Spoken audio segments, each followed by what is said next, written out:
Coming up on Tech News Today, we talk about EA banning the Taliban from their game. I guess it's a tally ban. Also, Microsoft fires a shot in the patent wars. They're suing Motorola. And damn it, I'm a podcaster, not a scientist. Find out what I mean by that. Netcasts you love. From people you trust. This is TWiT. Bandwidth for Tech News Today is provided by Cachefly at CACHEFLY.com.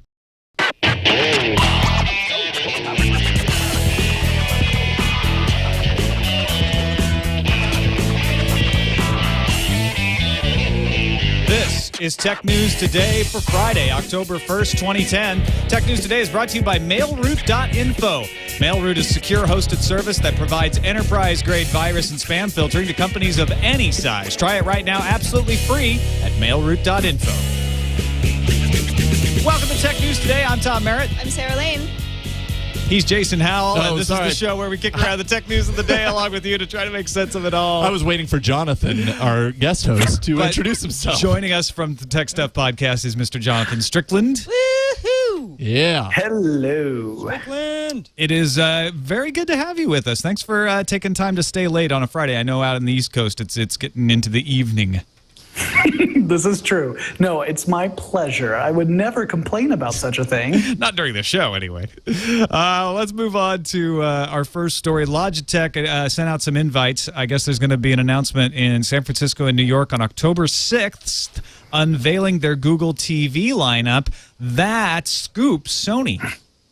So what's that, next Wednesday? Yeah, next Wednesday. We'll find out what kind of Logitech Google TV-ness they have. And they're talking about multiple products, so I'm guessing we'll see some accessories, too. I sure hope so. I'm very excited about this. I mean, are we going? We're not going, are we? Yeah, we're trying to figure out who's going to go. We might just cover it like over the internet like we do with Apple keynotes. Becky might be there. I'll be in New York, but I don't think I'm going to actually be able to get to the New York one because I'm doing something over there. So, John, are you going to follow this? I'll be following it. I will not actually be at the event. I am very curious to see these products, and I'm really want to see if they're going to start announcing prices. This is something that I've been following for a while. I like the idea of devices that are going to really make consuming all sorts of entertainment easier. Yeah, and we've been hearing a lot of people beta testing Google TV, and it's been buggy, but it's a beta.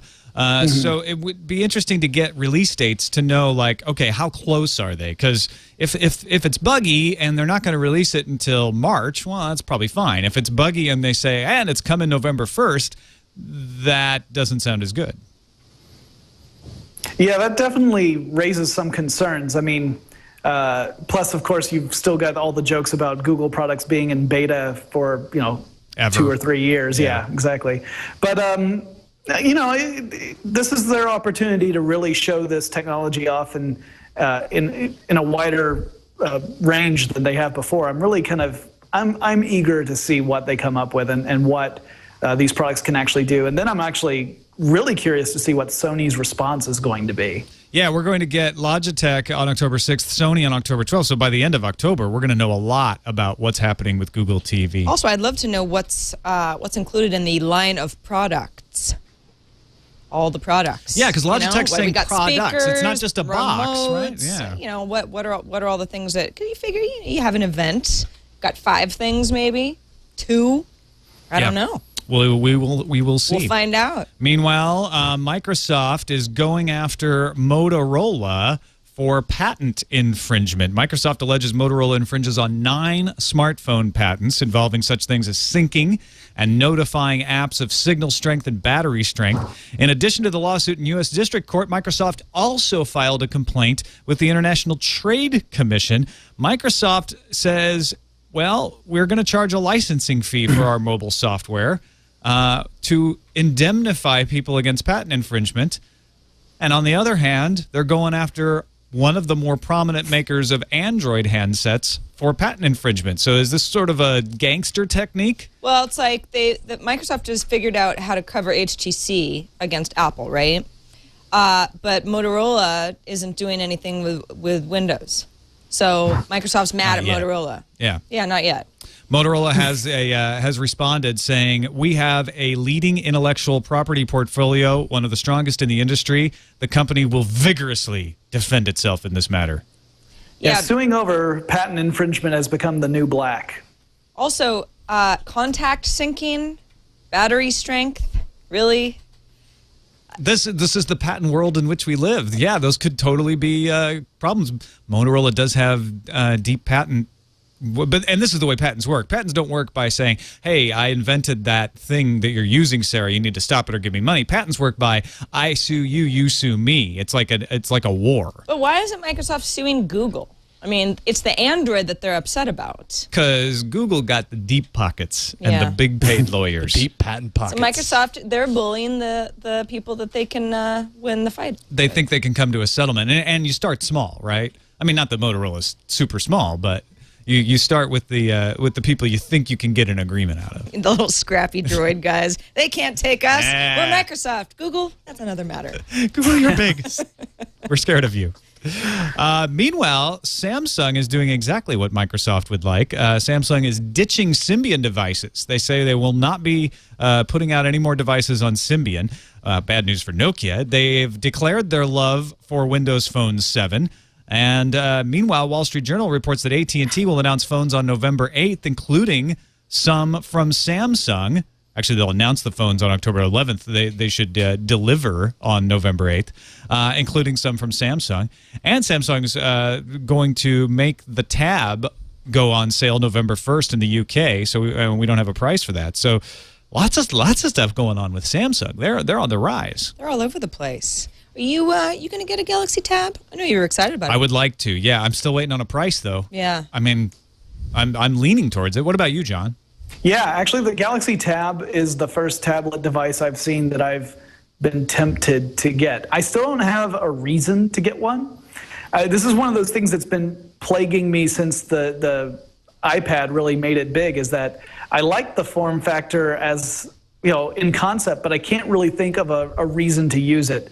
I can't find a place for it in my lifestyle right now that makes sense, that I can't, you know, in a way that I'm not using something else, right? Like smartphones are covering some things and computers are covering others. I've got, you know, Roku, I've got a Xbox 360. It's gotten to the point where I can't find a reason for a tablet, but the Tab is something that is just compelling enough for me to really consider it. I think the camera is pretty much the bit that sealed the deal. So when iPad comes out with a version that has the camera, then I'm sure that I'll switch over to that.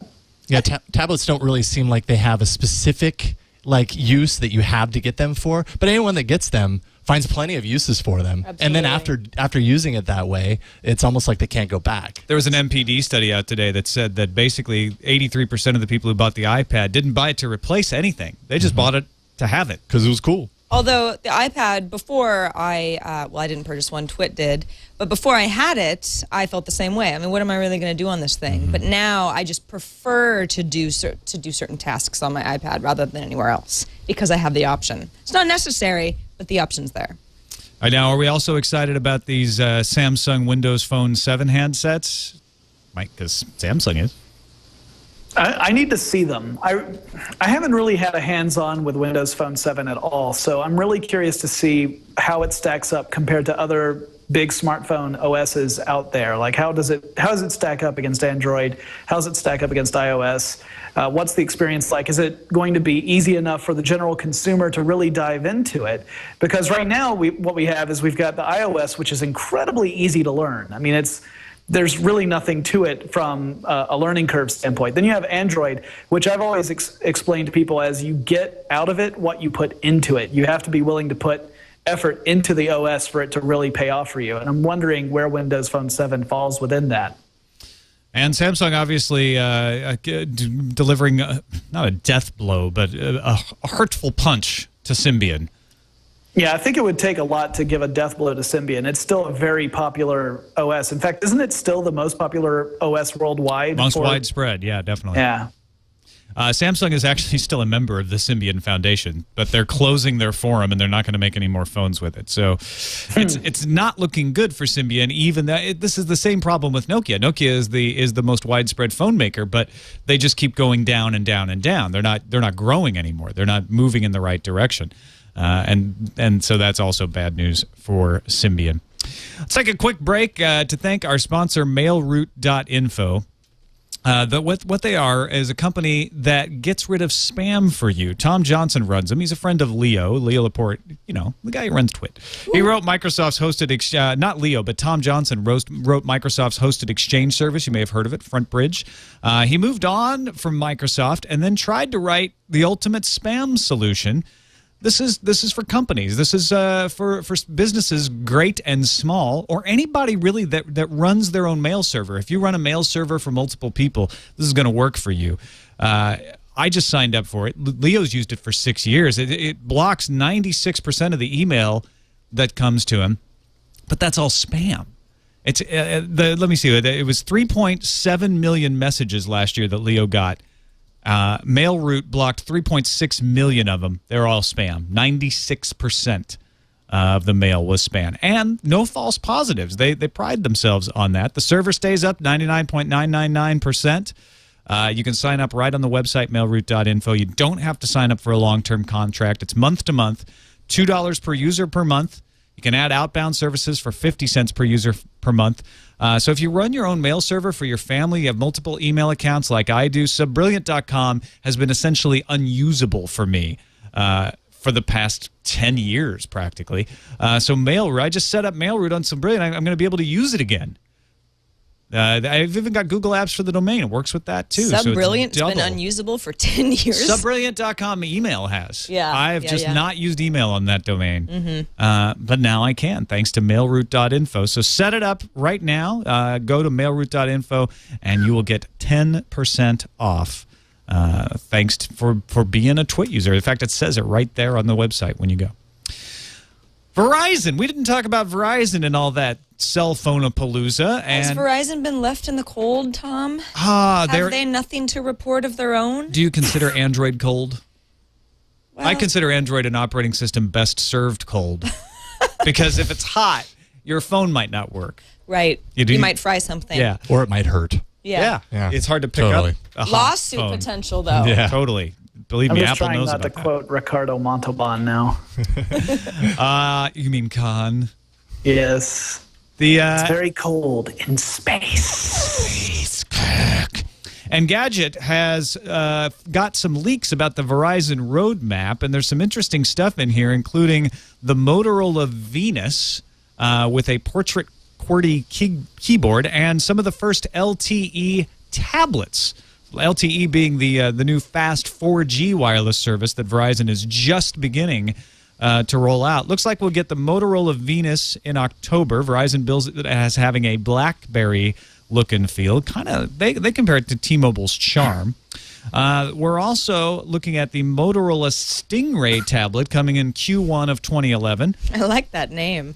The Stingray? The Stingray. I like it better than Venus. That sounds like, what I used to shave my legs or something. I don't know. And that's a good point. We don't know if the Motorola Venus will also shave legs. That seems like it would be patent infringement or trademark or something. The Motorola Stingray is a 10-inch tablet with Android 3.0 Gingerbread, 16 gigabytes of onboard storage, and hardware upgradable to LTE, although initially launching with CDMA. However, we are going to see some LTE modems coming in November. USB modems for Verizon LTE and LTE MiFis after that. The little Wi-Fi rebroadcaster that would take in an LTE signal and then rebroadcast it as Wi-Fi for you to share around. So looks like good stuff coming from Verizon, especially considering they're not in on the Windows Phone 7 thing because Windows Phone 7 won't support CDMA phones out of the gate. Well, they got a lot of their own stuff to be excited about. Especially that Venus. You're liking the Venus. Open for a razor. Yeah. In the Venus. Well, I'm currently in the market for a new smartphone because my beloved HTC G1 finally gave up the ghost. So I'm actually looking to play the field now and maybe move beyond T-Mobile. And so I'm really curious to see how these different devices stack up. I'm for the first time in a really long time, I'm looking at other carriers. Would you consider? I'm probably gonna stick with. Go ahead. Would you consider a BlackBerry? Probably not. I am really looking to stay on the Android platform. For one thing, I've already invested in it. I've got apps and contacts and everything in there that makes it would be a lot easier to port over staying on Android. Plus, I'm curious to see what any kind of Android build beyond 1.6 looks like. I'll tell you one thing. Are you stuck on 1.6? You'll like with it. the G1? The G1, yeah, the Compared to what G1 you're is used stuck to. on 1.6. Yeah. Well, don't get a BlackBerry, especially if you're going to travel to India, unless you like being spied on. The Indian government announced today, Friday, that they now have manual access to Research in Motion's BlackBerry Messenger service. Which is what they wanted. Manual access means that, seriously, this sounds silly, RIM will print out what they request. Wait a second. Yeah. In what format? Paper. Well, yeah, but I mean, what's it going to look like? Well, if they say I want to know what messages were sent, they will provide that. I actually think they probably could provide it as PDFs or something too. What one would think, they wouldn't have to waste all those trees. It's not automated access. It's not. It's something where they say we want that, and then it gets extracted and delivered. But they are looking at getting automated access from January 1st. Yeah, the manual access I would imagine would be really tricky. I mean, as I understand it, there are quite a few people who live in India. It's a big place. I would imagine that sifting through information manually, trying to find whatever it is that you're worried about, would be a Herculean task. And they aren't getting email. They're only getting BlackBerry Messenger stuff, and only the ones that they request, and only manual access. So it's not turning on a ton of stuff. It might have been easier for them just to hire some Russian hackers. Why is that, Tom? Russian software developer Elcom Soft. They've been around for a while. You've heard about them before. They have figured out how to crack BlackBerry encryption backups. So not the messengers as they're going around in the air, but they can get into your backup. Essentially, they found out that backup data is passed from your BlackBerry device to the computer that it's syncing to and backing up to in plain unencrypted form. Yep. Is there any way to turn off backing up data? Yeah, you can not back up data, but then if you lose your data, we always preach to people from the Russians. Back up. Yeah, I know. Well, I guess that's another reason not to get a BlackBerry. Well, what Elcom Soft is touting is that they now have software that will be able to uncrack your encrypted backup should you have a backup that you can't get into anymore. They'll be able to crack that password for you. It's a service for you if you forget your password. My brain hurts. Yeah, there's been a lot of news about various governments, including our own, looking at making unencrypting stuff easier in order to track information for various reasons. It's getting to the point now where I'm starting to wonder what good encryption is going to be in 5 or 10 years. If everyone has these policies where there have to be these backdoors, like why even encrypt? It's really it's almost like a security blanket at that point. Well, exactly right. This is because BlackBerry uses AES encryption. It's very tough encryption. It's hard to crack. How Elcom Soft was able to do it, as I understand it, was they found a weakness. They found a place where it wasn't strongly encrypted, and they were able to crack in that way. It's not that the encryption was easily crackable. So when you put in backdoors, like they're doing for India, or like the United States is considering in a bill that's moving through Congress, you're weakening encryption. And when you weaken encryption, you give the bad guys a way to get in. I shouldn't call Elcom Soft bad guys necessarily, but someone could use the Elcom Soft software for bad intent. So backdoors are a bad idea. Backing up, good idea. Yes. We've talked previously on TNT about Electronic Arts holding strong with their Medal of Honor title that allows you to play as the Taliban. It's been banned from being sold on U.S. military bases. A lot of people have protested against this, saying it's insensitive to our troops who have sacrificed their lives in Afghanistan. EA has said no, that we've consulted with the military, we've talked with people, and we believe this is just a way to show what upset about war is like. We believe that this is actually, this is actually the way it should be. Well, they've changed their mind now. They finally backed off and said, we are going to change the name of the playable opposing force from Taliban to opposing force. But but there's nothing about the game that's changed. It's not like it's a ambiguous location. As far as we know, it's still Medal of Honor happening in Afghanistan. It's still Taliban-looking characters. Right. They're just called opposing force. Yeah, it's just a cosmetic change. And, I don't know. I mean, Shakespeare put it really well, I think. What's in a name, a rose by any other name would smell as sweet. I mean, you can call it whatever you want, but it's pretty obvious what it is. I don't see how this is a good solution. I don't see how it helps their cause any, or how it would mollify anyone who was offended by the original the original case of having the Taliban in there. To me, it just seems like it seems a little misguided. I agree with you, Jonathan. I think the idea of playing against an enemy while we're actually currently in a conflict, I mean, that's the issue that upsets people. Taking away a name, erasing a name is not providing any sort of solution. It's still the same issue, I think, that people are going to have. Well, I think here's what the idea of playing this game. Greg Goodrich is the game's executive producer. He said, we've received notes from gamers, active military, and friends and family of servicemen and women currently deployed overseas, and the majority of this feedback has been overwhelmingly positive. For this, the Medal of Honor team is deeply appreciative. So it sounds like they're continuing their line of defending that, yeah, this is uncomfortable, but it's an uncomfortable reality. It's like the Hurt Locker. It's like it's like some sort of experience we're trying to emulate the reality of it, and playing the bad guys is there's all kinds of World War II games where you can play as a Nazi, and that's not any more acceptable or unacceptable. It's just a universe that we're trying to create. However, he goes on to say, we also receive feedback from friends and family of fallen soldiers who have expressed concern over the inclusion of the Taliban in the multiplayer portion of our game. This is very important to the voice to the Medal of Honor team. And so he goes on to say that's why they're changing the name from Taliban to opposing force. But what this says to me is we really believe in what we're doing here, but having that name is just too much for people. So fine, we'll change the name.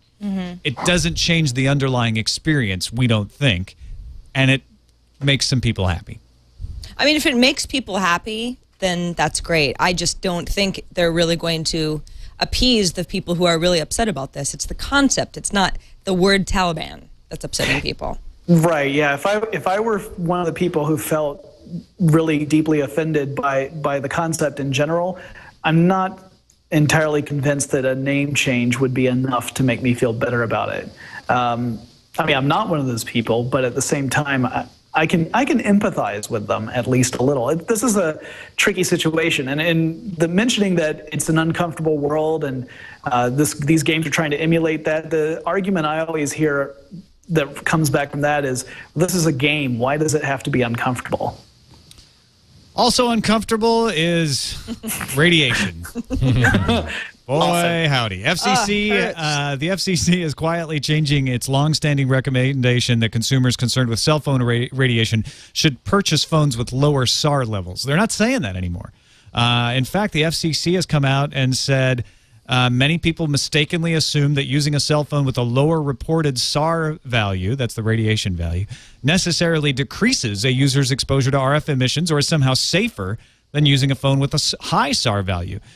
They say SAR values are still important in judging the maximum possible exposure, but it doesn't give you sufficient information about the amount of RF exposure you'd actually experience under typical usage. So in other words, the SAR value says this is the maximum you can get. It doesn't tell you how much you're getting when you use it. So something with a high SAR value might only be delivering a medium value most of the time. It's just capable of a higher time. Or something with a low SAR value may work at maximum all the time, in which case they'd both be delivering the same amount. It's kind of funny because we've talked about in the past that San Francisco passed into a law that SAR values had to be displayed next to the phones, at the phone store.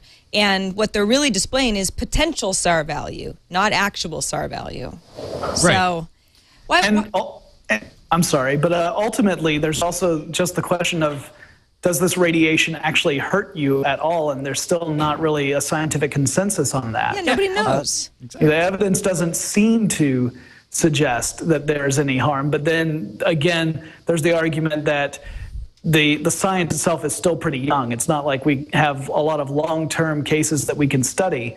But it's weird to have all this kind of hysteria, or maybe that's the wrong word, but fear-mongering or the good old FUD about something that we really don't know that there's a danger there in the first place. Right.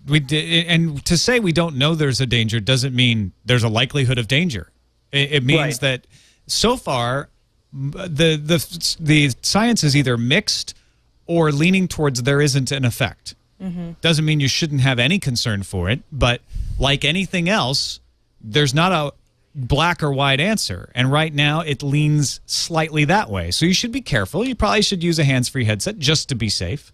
But it doesn't mean that you need to have these big warning labels, because these warning labels don't tell you anything useful. And that's what the FCC, they're like, we're not even going to get into whether radiation actually is harmful or not. These SAR values don't tell you how harmful the radiation would be if it was harmful.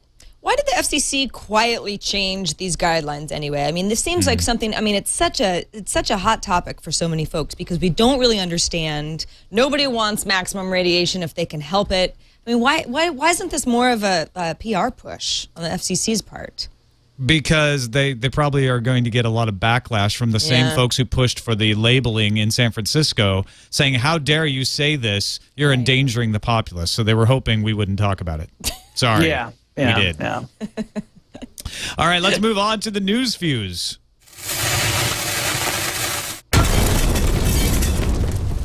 Thanks to Jeremy from PSKL for sending this one in. A study by PSKL, their security researchers, found that 68% of popular iPhone applications transmit the unique identifier of your phone, that's the UDID, to servers under the application vendor's control each time the application is launched. Now, this is similar to what we were talking about with Android doing GPS stuff yesterday. They found that 18% of the applications tested encrypted their communication, so you didn't know what they were sending, and 14% of the tested applications appear to be clean. PSKL also confirmed that some applications are able to link the UDID to a real-world identity, so kind of like setting a cookie without you knowing it. Sky's launching Europe's first 3D TV channel. That means three-dimensional in the UK. Early tests of the technology were performed in pubs, as they would be, where viewers got to watch football matches in 3D, and viewers said it looked like the hooligans were chucking bottles straight at their heads. I guess it worked. Run! It's 3D. Where is it real? I don't know. More beer. Duck. Continuing frightening news, Microsoft CEO Steve Developers Ballmer will only get half of his bonus this year, due in large part to the failure of the Ken and the decrease in mobile market share. That means that poor Mr. Ballmer will only get a bonus equal to his yearly salary, $670,000, instead of a bonus equal to double his yearly salary. Oh, poor Steve. Only half of $670,000? What will he do? How will he feed his family? Well, no, he gets $670,000 instead of double $670,000. Oh, so he can probably at least, well, as long as he goes to Costco. Thank goodness for saves. Windows 7. The kids are eating cat food for the next month. And if you like to follow Microsoft personnel moves, perhaps for your fantasy tech executives league, today was a killer day for you. Filling the departures of Robbie Bach and Stephen Elop, he's the guy who left for Nokia, Microsoft has promoted Andy Lees to president of mobile communications, Don Mr. Xbox, and now Zune Matrick to president of interactive entertainment, and Kurt Delbean to president of the Office division. Not the Office division, I noticed, because maybe that would confuse it with the NBC program. Anyway, I'm sure there's a player to be named later in there too or something. I don't know. Ars Technica is reporting that Canonical is preparing to add a new music streaming feature to its Ubuntu One cloud synchronization service. Users are going to be able to stream songs to their phone from their Ubuntu One account. Initially during beta, the feature will work with MP3 files on Android devices. Acoustic processing specialists Input Dynamics has developed software which can tell exactly where you tap on a screen by listening to the sound it makes. The developers say the software could allow for cheap touchscreen devices and even allow current phones without touchscreens to behave as if they had them. He claims the software can pinpoint the sound of a tap within a square centimeter and could be indistinguishable from current touchscreen devices when used. Ooh. Maybe So it no could precision. make my old Sprint phone from 1999 into a touchscreen. Privacy concerns for Google Street View may now extend to penguins. What? Following the service's extension to Antarctica. The Antarctic imagery is so far limited, showing panoramas of the coast, the penguins of Half Moon Island, some user-submitted photos. Also, Google Maps Ireland went live yesterday, and it took the cream of Ireland's media just minutes, according to the Register, to find the first picture of a pair of Dubliners bearing their hairy butts so everyone could see them. They also launched Google Street View in Brazil. Tom, I have one question for you. What do you think Horseboy thinks about all of this? Horseboy's like, well, Horseboy's Scottish, right? So it just plays into the whole stereotype there. I'm wondering if the Penguins will get Morgan Freeman to be their spokesman about privacy issues.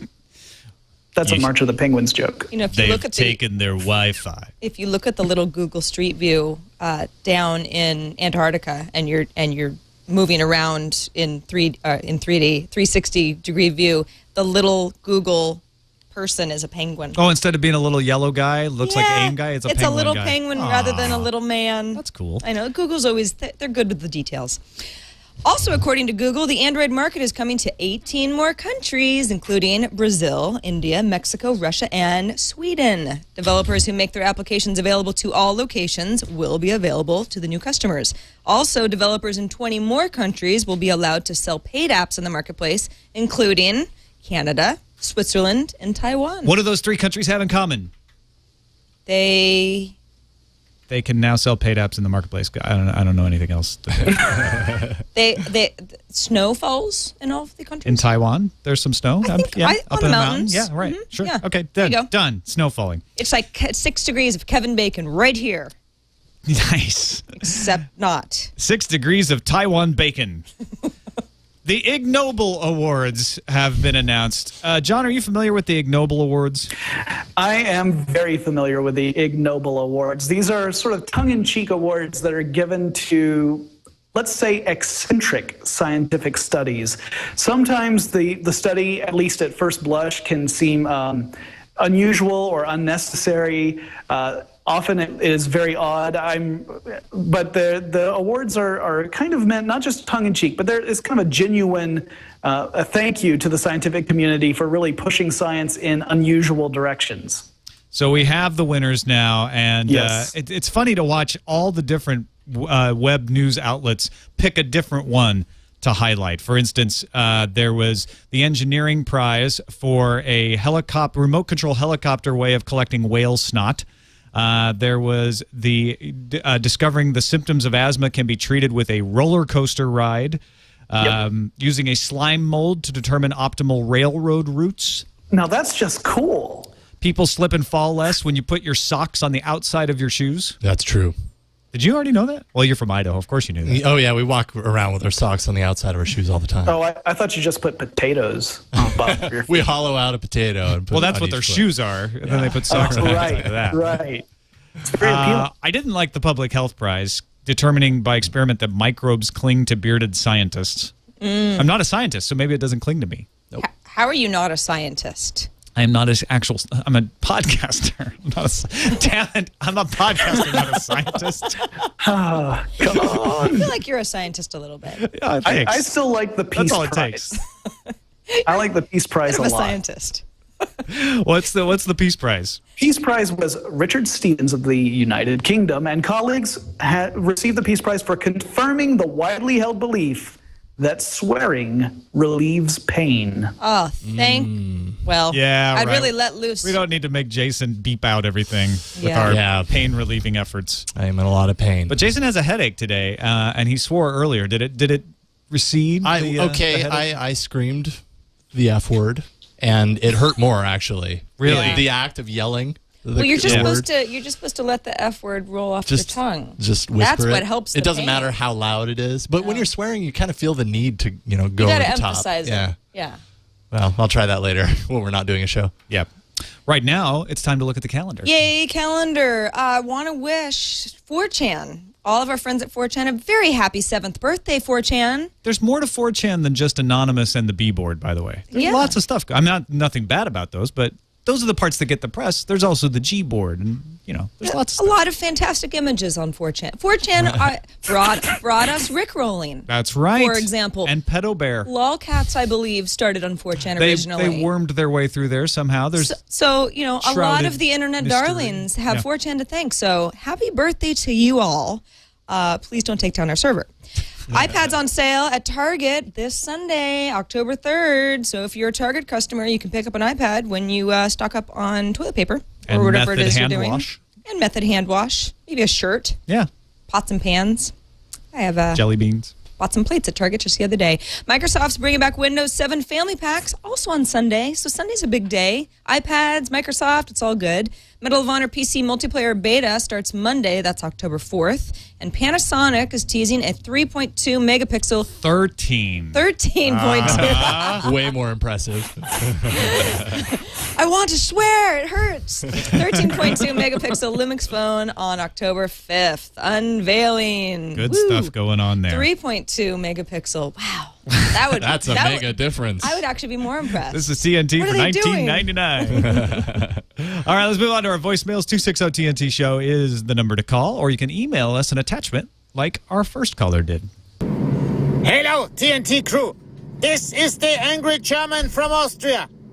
What does this wishy-washy German means when he says Zuckerberg means sugar mountain in German? It means sugar castle. Ha! Thank you. You now gesugert. And for the record, What? I like Becky. Okay, now it just got weird. Welcome to TNT, Alex. Yeah. Longtime Buzz Out Loud caller. That is true. So Sugar Castle, not Sugar Mountain. Makes it seem a little more grand to me. Das ist richtig. A little more sparkly. Mark Sugar Castle. On to the emails. Our first email today, Derek from Schaumburg says, I'd love it if you could pass this along. We need all the publicity we can get. Pledgebank.com/xmarks-premium. They want 100,000 people to pledge to pay between $10 and $20 a year for Xmarks Premium. If they can get that many people to pledge to do that, they will try to get the people to make it happen. So if you're a fan of Xmarks and you want it to not go away because they announced they're gonna kill it, sign up for the Xmarks Premium Pledge. On their blog, they've mentioned that they've gotten interest from many parties interested in continuing the service. That's why they're doing this. So I used to use Xmarks. I haven't used it in a while because of Mozilla Weave, which is now just called Mozilla Sync. But I know we got a ton of emails from people who are into Xmarks and very much upset that it was going to be killed. So here's your chance to try to save it. You know, Xmarks had, 2 million active members at the time of closure? Yeah. Earlier this week. I mean, That's a small percentage. 100,000 people between $10 and $20 a year. That's possible, isn't it? Yeah. Yeah. It's not out of the I think question. if enough people knew about it, yeah. Yeah. $20 a year. It's not Well, we've chicken got change, but it's 5 it's times not- that amount listening to this show right now. People play that for Flickr and Yahoo. And Sure. Yeah. Yeah, I pay $60 for Vimeo. really? It's pretty high. Wow. Well, because then I get HD embedding and Yeah, right. there's some perks, but yeah, that's one of the higher ones. We got another email from Brian Maloki. Hopefully one of those is correct. Maloch. He says, one point you've missed on why so many smartphone owners don't download apps is not that they don't. It's because many users with smartphones can't download apps. Many companies that use BlackBerry, for example, lock down the phone so that downloading any application is blocked. And he goes on to say that he was in the situation at work and he ended up going and buying a Droid on his own just so he could have a device he could download apps to. That's a good point. We forget how many corporate situations really restrict what you can do with installing things, not just on computers, but on phones, too. Gosh, that would really suck.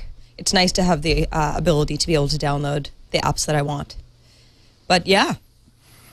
Thank you for the point, Brian. Do you have a company phone, John? No. I have, I had my personal phone and I had it tied into our Exchange server. That's what I used to do at CNET, too. Yeah. Yeah, but and I probably could get a corporate phone if I requested it, but I liked it. I liked that I was able to access all of my calendar and email information without people knowing that I could do that. Yeah, right. Well, shh, we won't tell anyone. Well, the G1's dead, so right now I can't do it. You mentioned that earlier. All right. Well, thank you, John Strickland, for being on the show. It's great to have you back again. Thank you very much. And yeah, just remember where you can find me. Hang on. Well, the audio people are wondering what you're talking about. John is slowly rotating to the left to reveal howstuffworks.com. Yeah, good old tech stuff. The Tech Stuff Podcast, a great podcast. Thanks for having me and Veronica on it when we were out there in DragonCon in Atlanta. It was really fun. That was a great time. One of the recent episodes. Have to get Sarah on next. Love to. Anytime, Jonathan. It's great to have you on the show. Thanks to all of you guys for watching or listening. However you consume the show, you can find us on the web at twit.tv/TNT. You can email us, TNT@twit.tv, or give us a call. Pick up the phone. Send us a voicemail, 260-TNT-SHOW. We'll see you next Monday.